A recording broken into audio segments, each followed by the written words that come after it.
All right, fellas, I'm out in the garage here this morning, and well, I got Ruby finished, so dang, I'm glad to get that done, man. I tell you what, my hands are so sore from messing around with that big old thick grommet trying to get it pressed into the cab of the truck, man. But I got her done, and back to the models, man. And it's been quite a few days, and I had to sit down here and kind of think of where I was at on this sucker. But before we get to that, let me show y'all something here. I got a shop card in. This is from Joe over at Big Sky Model Workshop. Man, that's a cool looking shop card. Look at those models on there.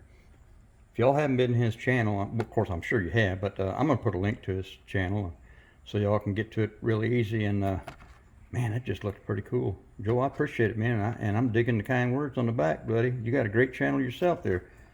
All right, man, let's move on to what we got next here.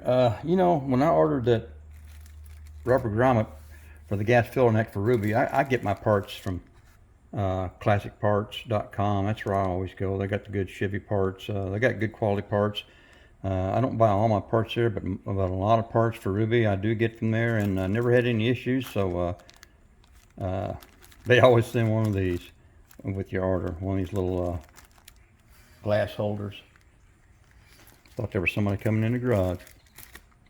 All right, guys, and here's the spoon I did, the spoon test for when I sprayed Ruby. I kind of followed the same procedure I do when I paint my models. I sprayed those spoons out until I got the right air pressure and the right amount of mixture and everything, and went pretty good, just like painting a big old model.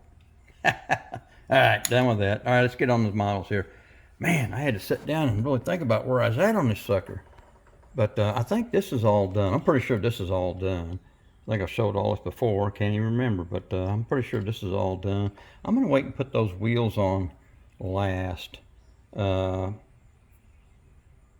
want to wait till I get the body done, because I want to set it on this chassis and slip those wheels on to make sure I got the right height still right. If not, I can adjust. That's why I don't want to put those wheels on just yet. But let's go over here to the spray booth for a minute, fellas. I've been working on this. I had to clean it all up.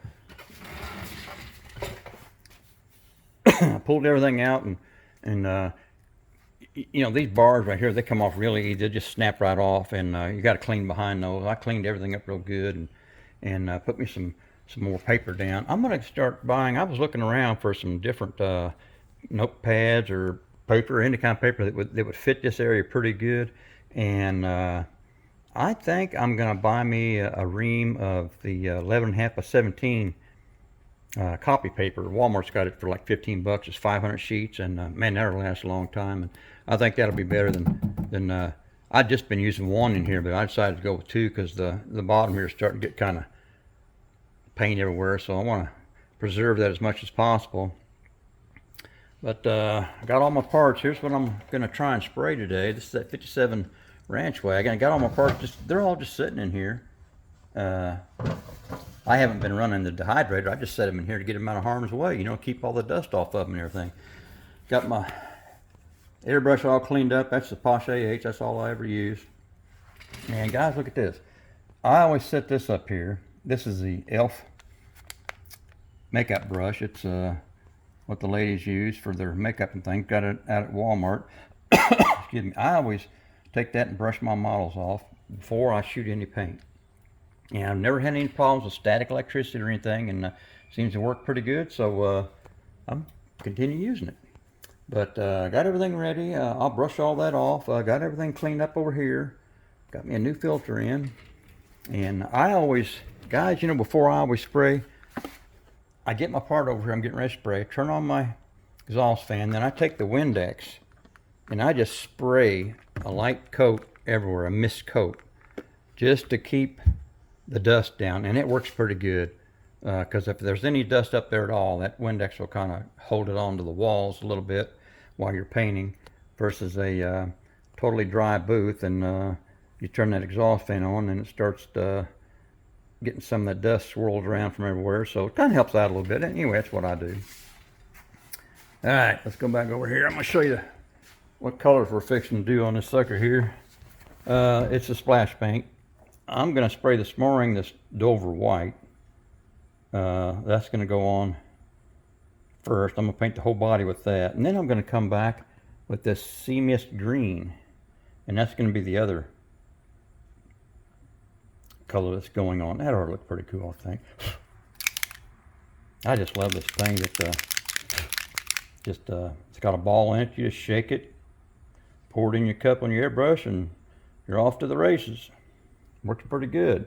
The only trouble I've had when I tried to spray that Nocturnal Black, it did not go down right, and I don't think there was anything wrong with the paint, because after I tried the Nocturnal Black, I went back to the Tamiya's acrylic paint and tried to spray their black, and it screwed up on that same. That's actually 2 days later. So I don't know what was going on. But right now I'm kind of digging the splash paint. It's working pretty good for me. All right, guys, I just thought I'd come on, give a little update on where I'm at, because it's been a while since I've been at the bench and been working on Ruby. So, all right, I'm done.